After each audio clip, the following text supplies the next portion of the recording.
Hello, I am Alon Burstein, visiting assistant professor in the Department of Political Science and Israel Institute fellow at the University of California, Irvine. Here to bring you the summary of the last 24 hours of the Israel-Hamas war. It is currently the eve of December 4th, 2023 in the United States, the morning of December 5th, 2023 in the Middle East. Starting with two reports relating to the October 7th attack into the hostage situation.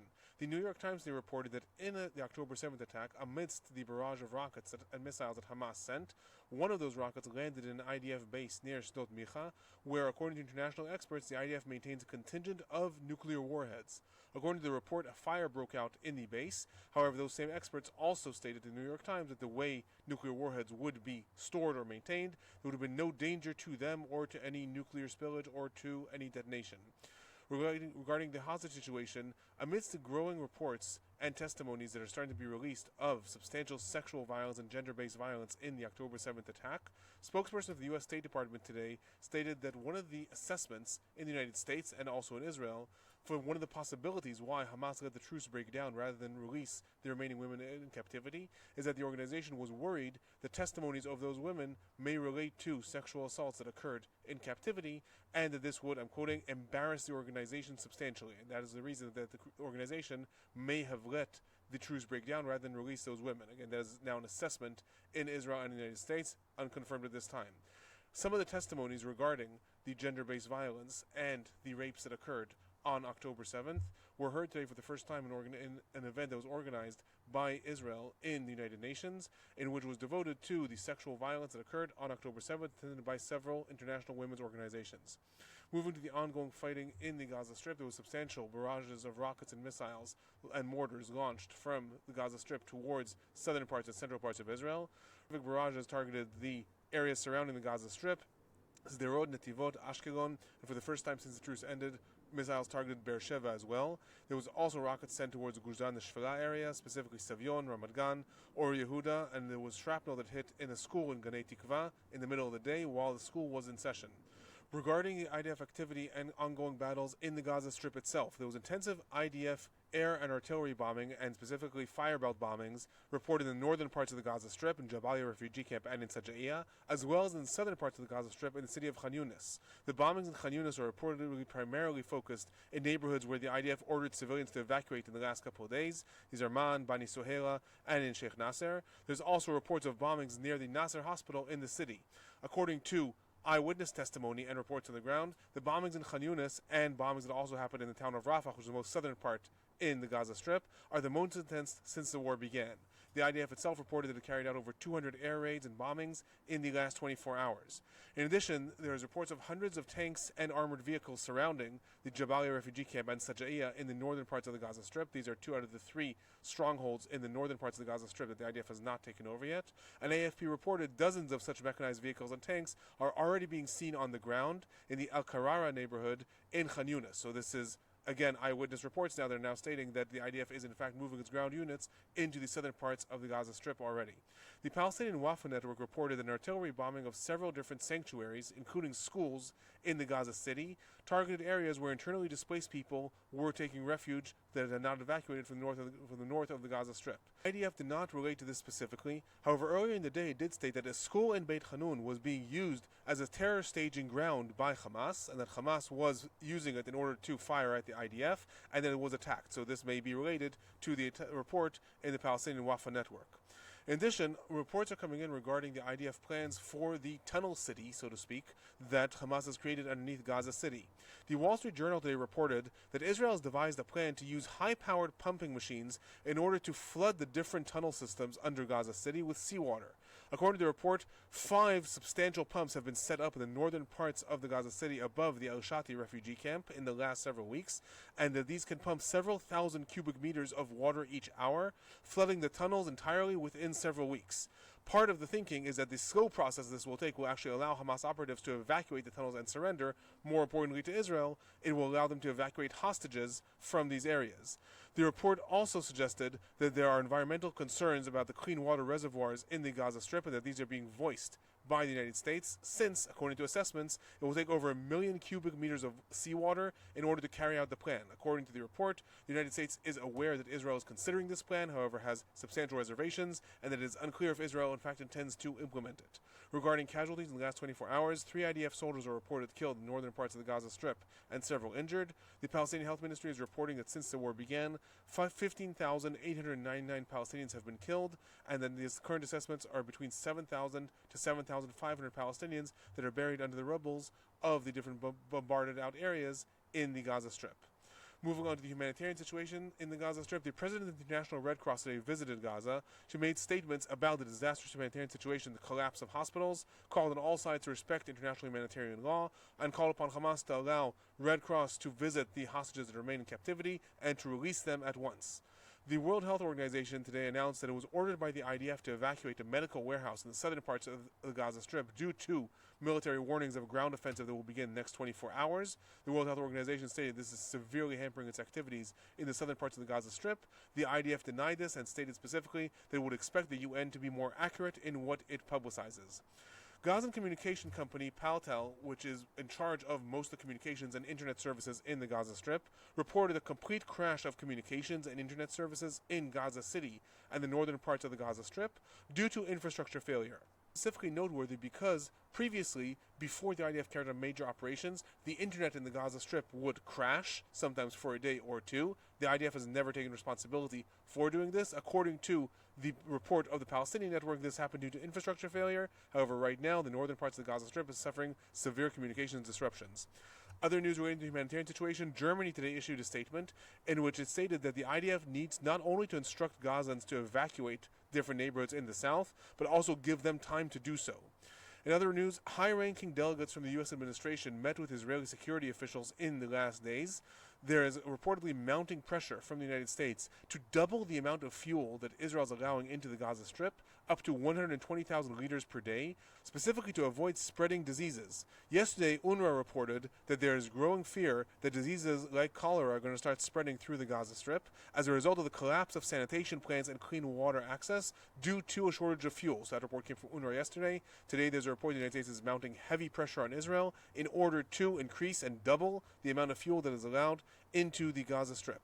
According to these reports, the United States in these meetings also mounted heavy pressure on Israel to restrain violent settler activity, specifically noting that the United States is offering its diplomatic umbrella and protection of Israel, and the least Israel could do is restrain the violent settler activity.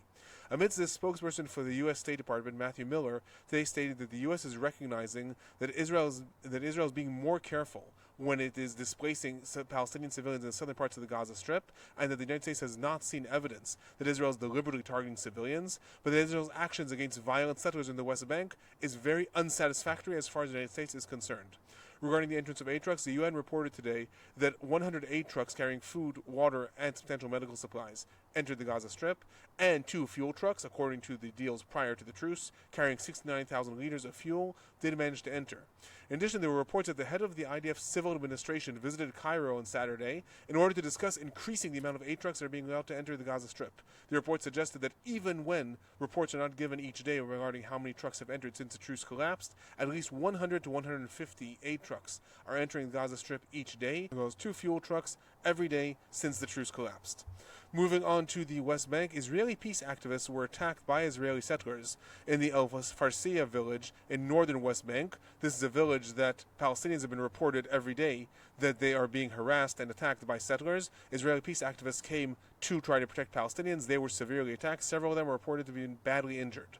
Regarding confrontation, there were several confrontations in the Kalandi area in the West Bank between the IDF and Palestinians. Palestinian Health Ministry in Ramallah is reporting that at least 1 Palestinian died in these battle confrontations, and 17 were injured in the various gun battles. Other substantial IDF activity was reported in Kalkilia, where the head of a local terror unit, Ahmed Allah Nazal, was assassinated and several other Palestinians were injured. And in addition, there was other substantial IDF activity reported throughout the West Bank, specifically in the areas of Jenin, the villages of Silwad, Jifna, Tilat, Azun, and the Gilazon refugee camp. A total of 29 Palestinians were arrested in the West Bank in the last 24 hours. Moving on to the northern parts of Israel, the southern parts of Lebanon, there were continuous barrages of rockets and mortars launched from southern Lebanon towards Israel.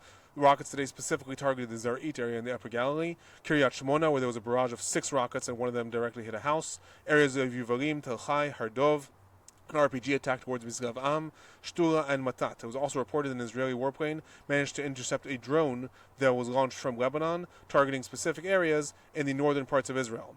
Hezbollah claimed responsibility for over 10 border incidents that occurred in the last 24 hours. These included shooting attacks at different IDF outposts and at different IDF vehicles along the border.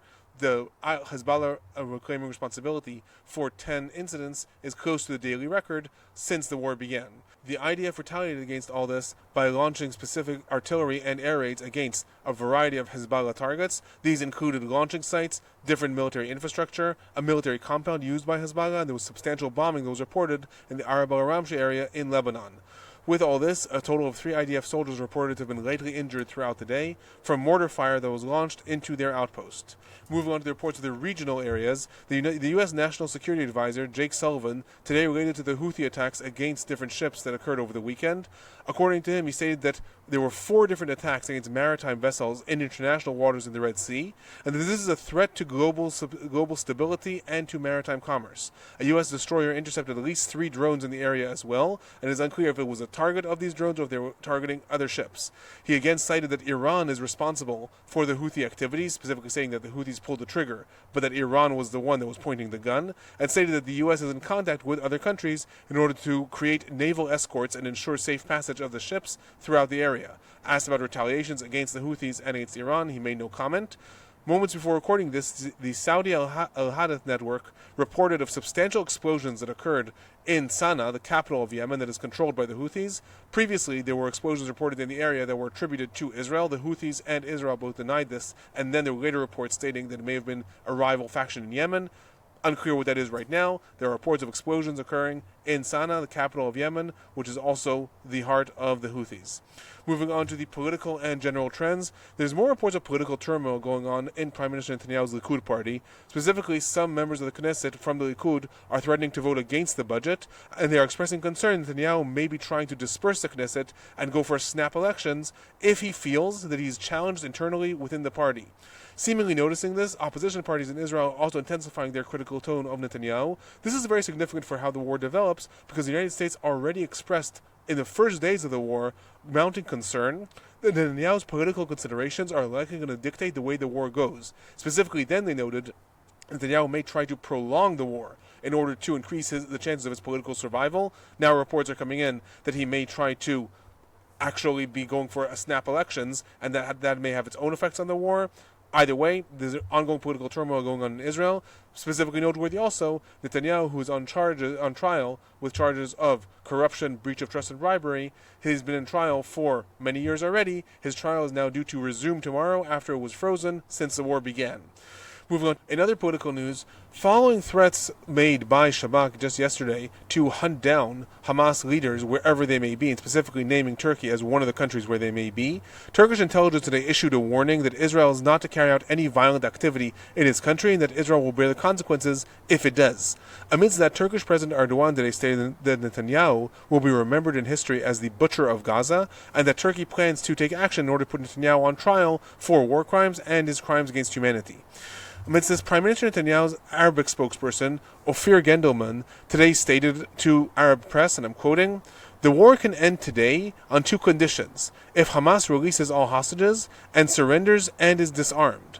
If Hamas continues fighting, Gazan civilians should take that as a sign that the group does not care about their fate." He also appealed to Gazan citizens, again stating to them that Hamas doesn't care about them, and suggesting that Gaza could become like the Emirates, saying that Gaza has beaches and that it could be paradise if only it wasn't governed by terror organizations.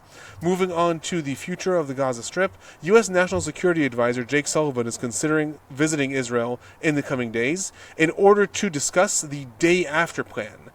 Amidst this, Phil Gordon, who's a national security advisor to U.S. Vice President Kamala Harris, arrived in Israel and is going to visit Ramallah also in order to discuss the day after plan. The reports are that these visits are coming as the U.S. is increasing its demand of Israel to figure out what is going to be the future of the Gaza Strip, to devise a plan that will be agreed upon by Israel, the United States, Palestinians, and different regional actors, and specifically that there is growing concern that Israel does not have its day after plan, and that the United States is meanwhile offering Israel its diplomatic umbrella without knowing where Israel plans to lead the Gaza Strip. That is my report for the last 24 hours. Once again, we're seeing intensifying battles in the areas of Jabalia refugee camp, Sajaiya up north, and Khan Yunis down south. Likely this is going to increase in the coming day. I'll be back tomorrow.